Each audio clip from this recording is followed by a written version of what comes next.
Ukraine की मदद के लिए खुलकर आगे आया है यूरोपियन यूनियन।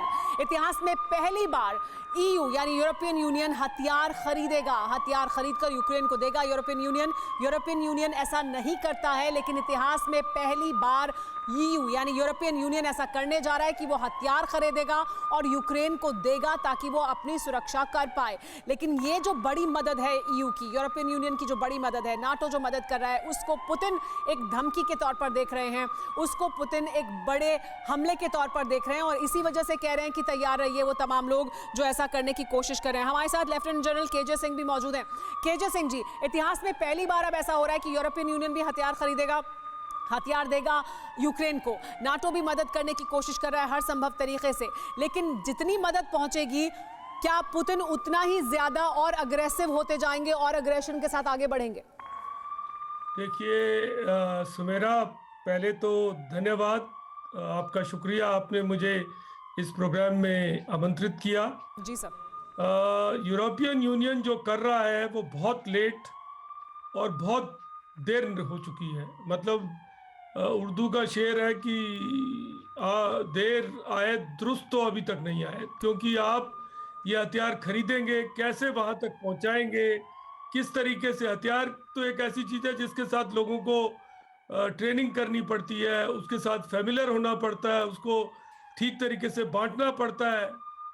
तो ज़रूरत तो ये है कि नेटो कोई रिस्पॉन्स फोर्स को डिप्लॉय करे जो कि पुतिन को रोके किसी तरीके से, क्योंकि वो तो किया नहीं गया है। और ये तो एक अब कहने की बात है कि हम हथियार खरीद के देंगे किसको, क्योंकि हो सकता है अगले 4-5 दिन में कीव के ऊपर रूस किसी तरह का कब्जा कर ले और उसके कुछ पार्ट्स को जो कि यानी आपकी गवर्नमेंट को चलाने की जगह है उनके ऊपर कब्जा कर ले। जी हाँ, बिल्कुल। मतलब आप कह रहे हैं कि बहुत देर से लिए गए फैसले हैं, तब जबकि ये थ्रेट इमिनेंट था, दिख रहा था सामने, ये बड़ा खतरा सामने आ रहा है, रूस अटैक करने वाला है। और अमेरिका का ये कहना है कि वो इंटेलिजेंस शेयर कर रहे थे, लगातार बता रहे थे कि ऐसा होगा, उसके बावजूद समय रहते ये सब नहीं किया गया। एक बड़ी खबर बता देते हैं, युद्ध बंदियों पर रशियन डिफेंस मिनिस्ट्री ने कबूलनामा सामने रखा है, यानी उन्होंने कबूला है यूक्रेन ने कुछ सैनिकों को बंधक बनाया, ये रूस ने कबूला है। यानी रूस ये कबूल कर रहा है कि रूसी सैनिकों को यूक्रेन ने बंधक बनाया है। कहा यह जा रहा है कि कुछ सैनिकों को बंधक बनाया है, लेकिन यश मोर जी, रूस खुद ये स्वीकार कर रहा है कि देखिए कुछ सैनिकों को हमारे बंधक बनाया गया है। आंकड़े भी वो बार बार जारी कर रहे हैं कि कितने सैनिकों की जान गई है अभी तक जो उन्होंने युद्ध लड़ा है उसमें। ये क्या सेटबैक्स हैं, बड़े सेटबैक्स हैं ये रूस के लिए इस वॉर में, या ये नॉर्मल कोर्स में होने वाला नुकसान है जिसको फैक्टर इन कर चल रहा है रूस? देखिए, रूस को काफी बड़ा सेटबैक लग चुका है।